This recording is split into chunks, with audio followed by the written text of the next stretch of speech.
like beer. So we're going to be making some beer today using a kit by Northern Brewers. So what's included in this kit is a 5-gallon brewing kettle, which is what you're going to be using to make your wort.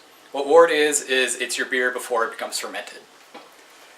Once you make your wort in your kettle there, you transfer it to a 5-gallon primary fermenter.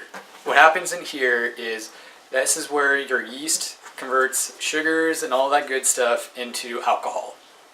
From this primary fermentation bucket, you are then going to be transferring it into this secondary bottling bucket, which is essentially where you add sugar so that you can add some carbonation to your bottling.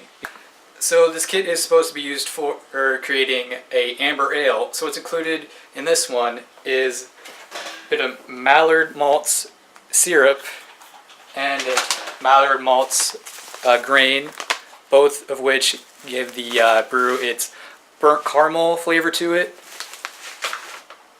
Additionally, we have a packet of hops, this one called Optimus Rex, fun name.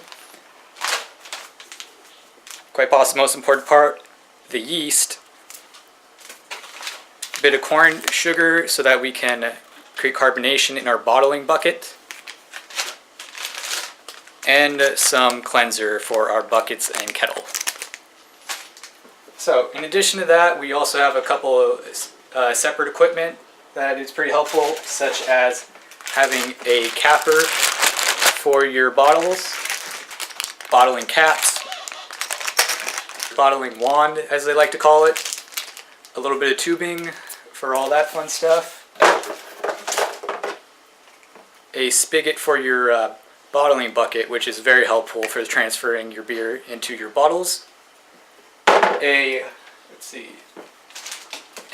a auto siphon, which is what you're going to be using to transport your beer from your primary fermenting bucket into your secondary bottling bucket. In addition to possibly the most important part, this is the airlock. What this does is during the primary fermentation phase, it allows for CO2 to escape from the bucket out through the top without allowing any contaminants to run down and ruin your... So the great part about making beer is it's essentially impossible to mess up. Thanks to the high pH and the alcohol value within the brew, most major pathogens can't survive. So what's really important is the sanitation step, which essentially what that does is it prevents the buildup and growth of minor bacteria and fungi or anything else, which while won't be harmful or a major problem, they will create a sour beer, so you just want to make sure you do a good cleaning to prevent any and all of that.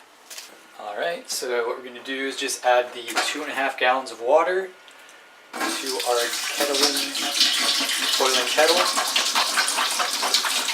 So what we're going to do here is we are going to take our specialty grains and essentially what's a cheesecloth.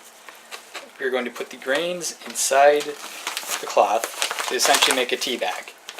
And then we're just going to leave it at that temperature, 160 to 170, for about the next 20 minutes. Alright, so we've let our grains steep for the last 20 minutes, so now we're just going to take them out.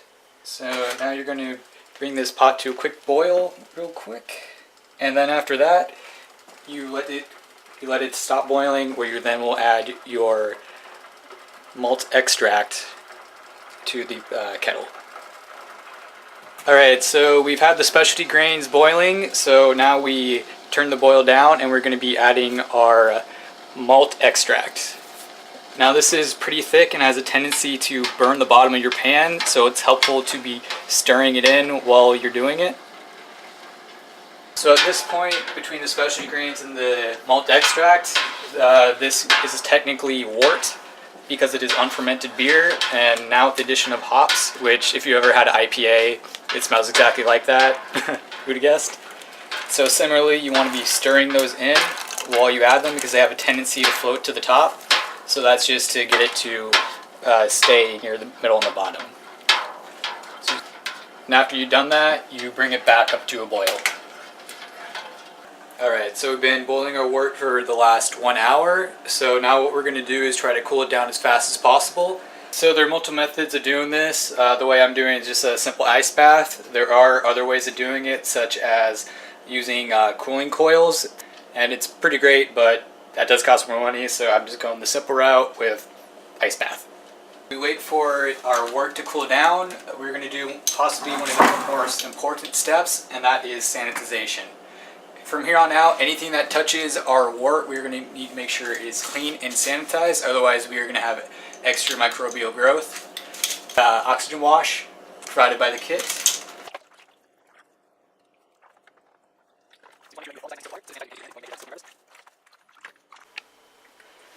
Alright, so we finally cooled our wort down into the appropriate temperature of about 60 to 70 degrees. The reason why we cool it down to this temperature is that our yeast grows best at that range. Alright, so as I said, we are going to slowly start pouring our wort, mostly to avoid that sludge.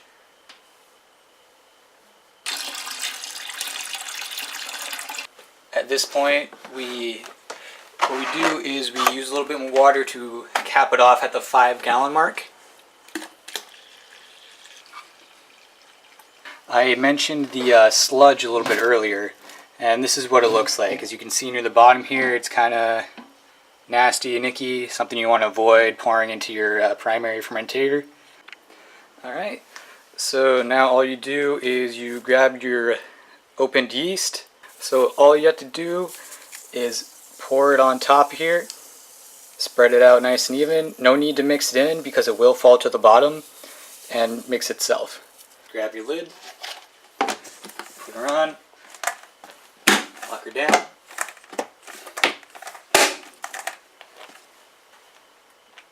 And then you add your airlock to this hole right here to seal it off. And then you're done. Now all you have to do is put it in a dark, warm area, preferably around room temperature at all times, because that is where the yeast are going to thrive the best. Wow! Wow! Yeah! Wow! Right? Yeah, great, amazing. Let's get a shoe shine. Wow! Flippers and all. Wow! Alright, here we are 2 weeks later, and fermentation has stopped. As you can see, one of the indicators is the gas production has stopped. As you see the airlock, there's no longer bubbles being going through it. Alright, so this is what our beer looks like 2 weeks after. As you can see, we have a bit of a ring around the center there. That's from the initial frothing from the gas production. Just creates a layer. And this is a amber ale, so you see that nice brown look to it, and it does smell pretty good. Alright, so we've dumped all the sanitizer from our secondary fermenter here. So what we're going to do is add in our corn sugar water mix into our secondary fermenter here.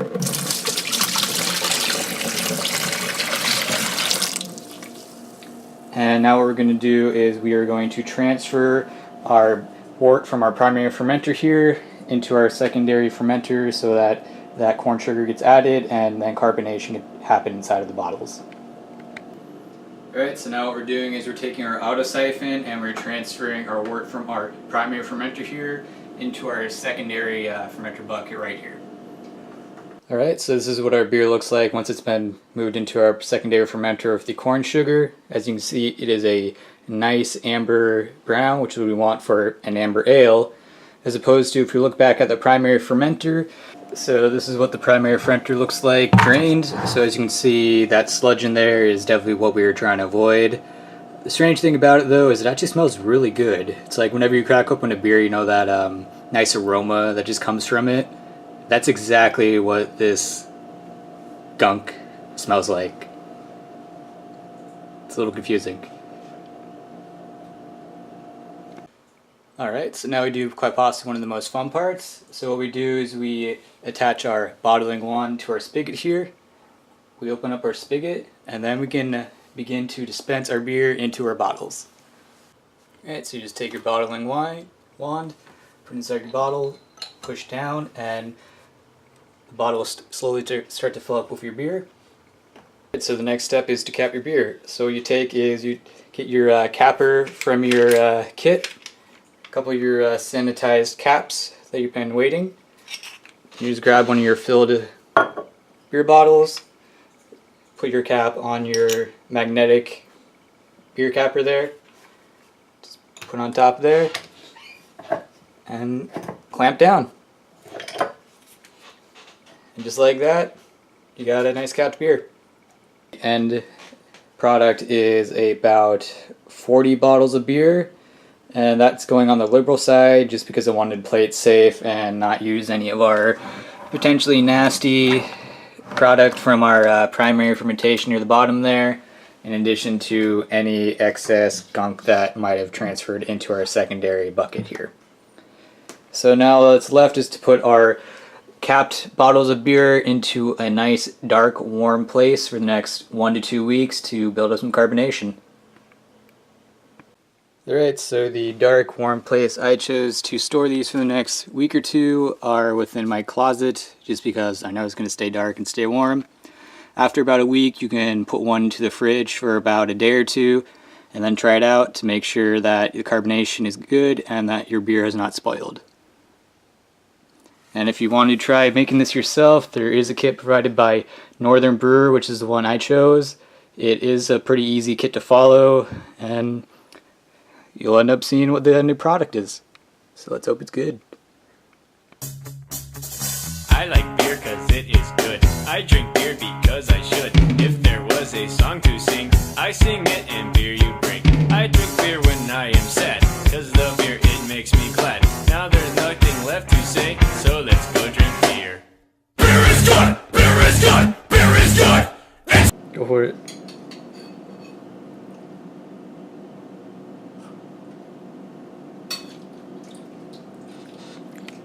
Beer is good! Beer is good! Beer is good! Let's go drink some beer!